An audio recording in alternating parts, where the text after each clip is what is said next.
Hi, in this video, I'm going to talk about brief introduction of the second order linear ODE, okay? And I will also talk about the introduction of the spring mass system and then which is the application of the second order linear ODE, okay? And then I will discuss on how to derive the equations for the spring mass system. Okay, guys. Okay. So on chapter 4, we have a second order linear ODE. Okay, what type of equation is the second order linear ODE? You have seen that before too, right? So an equation of the form y double prime, that is the second derivative of y, equals to function of t, which is the time, and then y and y prime is called the second order differential equation. This is the general form. Okay, the solution of this equation is on the form of y equals to phi t. That will be the solution of this equation. That is, but y must be twice continuously differentiable in the interval I. Okay, if it is not differentiable, then it will not satisfy this equation. Okay, now what do you mean by the second order linear ODE? So if the right hand side, or if you can write the whole equation 1 in the form of y double prime plus function of time t, pt times y prime plus qt times y equals to gt. You see that? It is linear. Why? Because you don't see the product of y and y prime or y and y double prime, that kind of terms, right? So y prime or y double prime, y or the derivative of y, those terms are by themselves. That's not in the product of y. So this is a linear function, a linear second order ODE, where pt, qt, and gt are the arbitrary functions of t, and this equation is called linear second order ODE. Okay, if this right hand side function is equals to 0, then what do we get? We call that second order linear ODE is homogeneous. If the right hand side is 0, then we call it homogeneous. Okay, let us talk about the dynamical system formulation. So consider a linear system. This is y double prime plus pty prime plus qt, y equals to gt. That's the exactly same linear system here, right? So how do I change this into the system of first order linear ODE? How do I do that? Is you take x1 equals to y and then x2 equals to y prime. Then what do you get? Then y prime is equals to x1 prime, that is equals to x2, right? Because y is equals to x1, so y prime, if you find out the derivative of this, you will get y prime equals to x1 prime.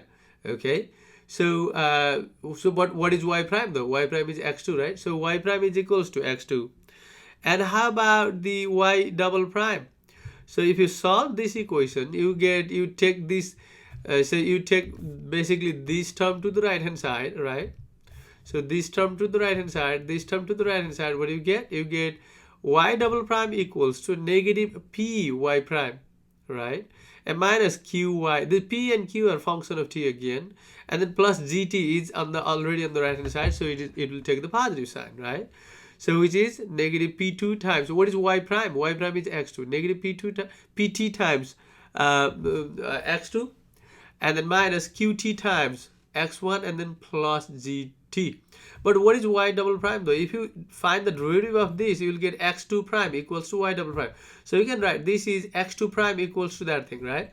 So if you combine these two, what do you get? You get x1 prime equals to x2, and x2 prime equals to negative pt x2, right? There is times there, minus qt x1, there is times also, and then plus gt. So this is the system of first order linear ODE. If the initial condition of this equation is y at t0 equals to y0 and then y prime at t0 equals to y1. So basically, if you remember that from chapter 2 and 3, if there is only one linear first order linear ODE, then there is only one initial condition. But if there is a second order ODE, then you will see two linear conditions, two initial conditions there. Okay, so in this case, you will have y at t0 equals to y0 and y prime at t0 is equals to y1. So these are the two initial conditions for this equation star, this equation, okay? Because there are two, the second derivative here. So since this is a second order, then in that case you will get, you will need two initial conditions. Now, if you want to write this initial condition in terms of x1 and x2, what do you get? Y is basically x1, right? Y is x1, so you can write y at t0 is same as x1 at t0 is equals to y0. Similarly, y prime is what? X2, right? So y prime at t0 is same as x2 at t0 is equals to y1. So this is the initial condition for this system. You see that? Now, in the system of two linear ODEs, in this system, we call those variables x1 and x2. This x1 and then x2, those two variables as the state variables, okay? In the pair of linear ODEs, ordinary differential equations, x1 and x2 are called the state variables here. That's why in the single second order ODE, that y and y prime, because x1 is y and x2 is y prime, they are the actually the state variables, okay? Those y and y prime are the state variables, okay guys? So what we have here is, look at this. So we started with y double prime equals to f t y prime, which is the general second order ordinary differential equation, right? And then we describe about the second order linear ODE. That means y double prime plus pt y prime plus qty equals to gt, right? And we try to change this into the system of or the pair of two first order linear ODE. This is what we got, right? x1 prime equals to x2, and then x2 prime equals negative pt, x2 minus qt x1 plus gt. Now, when do we say that the system or the second order ODE is autonomous? That is, if the right hand side of this equation 1 does not depend explicitly on t, that is basically you get y double prime equals to f y and y prime, right? In that case, what do you get here? It will be the second order linear ODEs will be autonomous. ODE will be this p and q will not be a function of t, they will be a constant, okay? In that case, you will get those constant. As a result, you will get x1 prime equals to x2, and x2 prime will be this pt will be just p, a constant, and qt will be just a q, and gt will be just a g. So they are all constant. So this is one constant, this is another constant, right?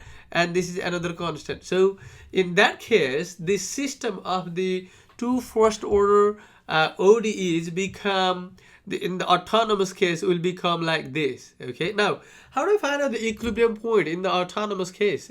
And so what do you do for the equilibrium is you set the derivative equals to 0, right? So you will get x1 prime equals to 0 and x2 prime equals 0.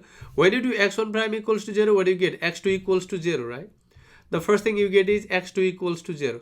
Now, so you plug in that x2 equals to 0 here, and then you will get the value of x1, because q is constant and g is also constant. You will get x1, the value of x1. So suppose that value is x1 star, okay? That x1 may be g over q, right? That is, say, x1 star, okay? So that x1 star, if f at x1 star equals to 0, what does that mean? That means when you plug in that into f, and then if you get x1 star equals to 0, and the derivative, the partial derivative of f with respect to x1 at x1 star is not 0, then x1 star is called isolated critical point or isolated equilibrium point. That much for now, okay? So we will discuss little more later about how to do that and what is the theory behind that. What are the conditions that the solution exists, and so on. We will discuss that later. But let me give you some introduction of the spring mass system, okay?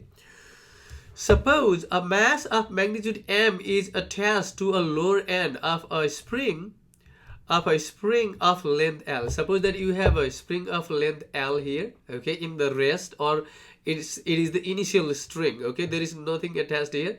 The length of the spring is L. Now what you are going to do here is you are going to attach mass m okay, at the bottom of that. Then when you attach a mass of magnitude m, when you attach a mass of magnitude m, what you get is, what happens there is that spring will stretch, right?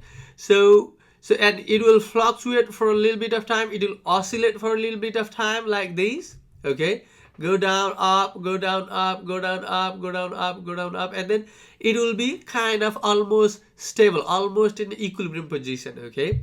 Let us suppose that this is the original length of the spring, and then suppose that the spring will be in the equilibrium point, which will be, suppose, L unit more, or uppercase L unit extended from the initial position, from the initial length, okay. So this is the equilibrium position there, okay. Before that spring or the mass come to the equilibrium position, it would fluctuate, it will oscillate up and down, up and down, up and down. Let us suppose that this position, we are considering this vertical axis as y-axis. Suppose that this position is y equals to 0. That position is y equals to 0, okay. And before that spring is equilibrium position at y equals to 0, the spring would oscillate up and down, up and down, up and down, okay. Suppose that that length will be that y at yt, okay. If yt is down, let us consider that it's positive. When it up, negative, down, up, down, up. So we are considering that all the velocity, displacement, force, anything on the downward direction is positive and upward direction is negative, okay. That's we are assuming here. All right, now, so what we want to do here is we want to derive the equation of the motion. So we want to find the equation of yt that satisfies this motion of the spring, okay. That's what we want to do here, okay. So by using the Newton's second law of motion, what you get is F equals to m times a, right? What is a? A is the acceleration of that motion. Acceleration of this function yt will be y double prime, right? So you can write m times y double prime equals to F is the forces depending on time, y and y prime. Let us denote that by 1. So this is the Newton's second law of motion. Now what we are going to do here is we consider all the forces that is acting upon that right hand side, okay, F, okay. So on that object, so we will consider all the component of F, basically the force that is exerted on the mass m on that object, okay. So there are mainly 4 types of forces that we are considering here. The first one is the gravitational force.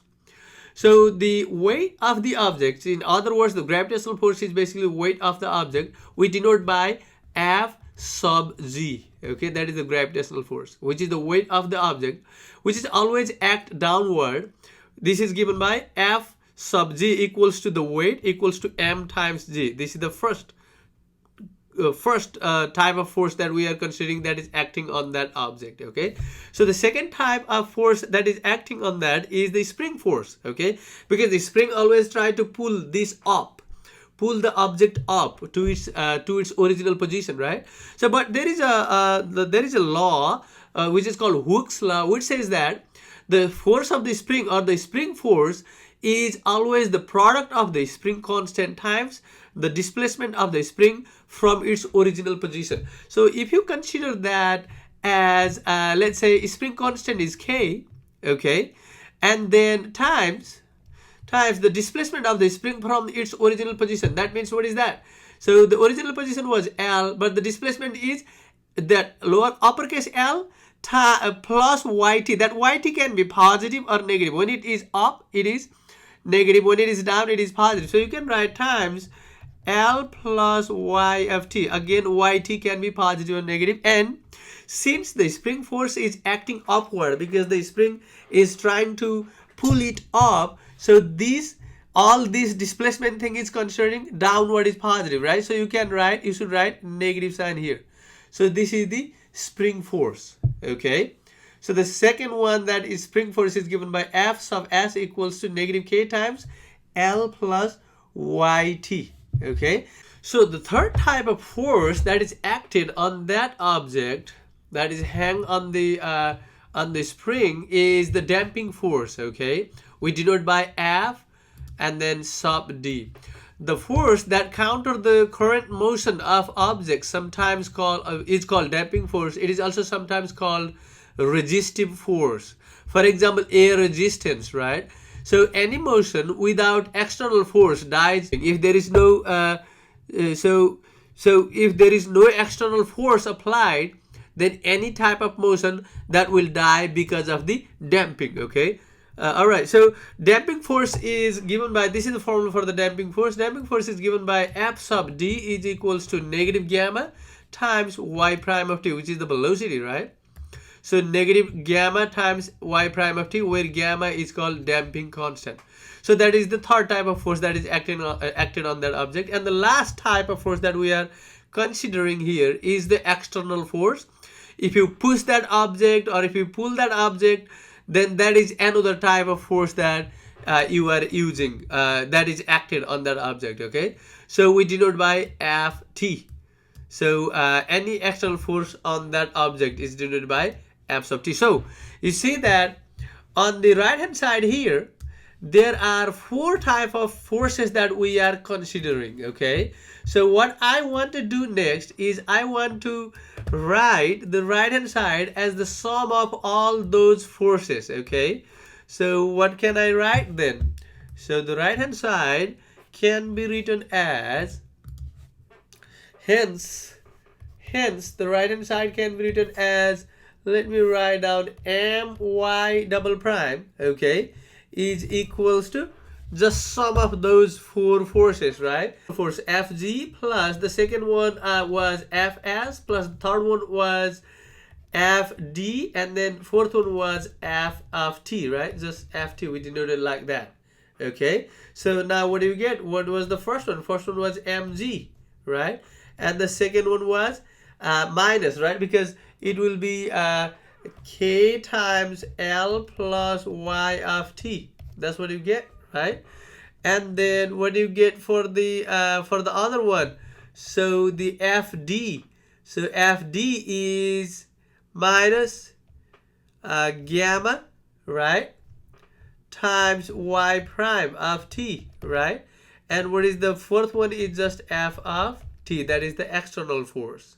Okay, now if you write this, you can write this way. So m double prime, or let's write down, and let's bring all the terms with y and y prime on the left side. So plus gamma y prime of t. I don't need what t, so let's we are assuming that y is a function of t there, and then plus k times y is equals to, what do you get? Mg. So that minus kl, right, minus k times l, and then plus f of t. That is the terms without y are on the right hand side. Okay, so so what can we say from here then? Okay, so when the object is in the equilibrium position, then what is happening there? The object is in the equilibrium. Okay, so after it oscillates up and down, then it will be stopped, right? It will be in the equilibrium position. Then the spring force and the gravitational force balance each other. What does that mean? That means mg, the weight, okay, gravitational force, and the spring force kl will be equal to each other. In that case, what happens is this guy will cancel with that guy, right? So what do you get in that case is m double prime plus gamma y prime plus ky equals to ft, and the initial condition is y at 0 is y sub 0, and y prime at 0 is the velocity, right? And I denote by v sub 0. Okay, so here we will be considering four cases. One is the undamped oscillator. Undamped means gamma is 0. So undamped oscillator and then no external force. So this is the external force, right? So this is the undamped oscillator, means this will be 0 and that will be 0. So what do you get? This is what you will get. This is the equation you get, right? So m double prime, m y double prime plus ky equals to 0. Now the damped oscillator with ft.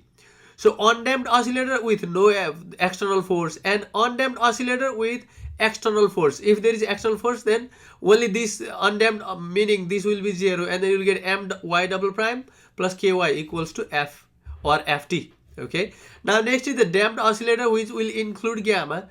So damped oscillator, no external force ft will give you my double prime plus gamma y prime plus ky equals to 0, because there is no external force. And the damped oscillator with external force will become my double prime plus gamma y prime plus ky equals to ft, that is the external force. Okay, so these are the 4 cases that we will be discussing in section 4.4. This is just the introduction that I gave you. I derived the equation of the motion of the object that is hang on the bottom of the spring. Okay, so but on the more details you will see in section 4.4. Okay guys, all right.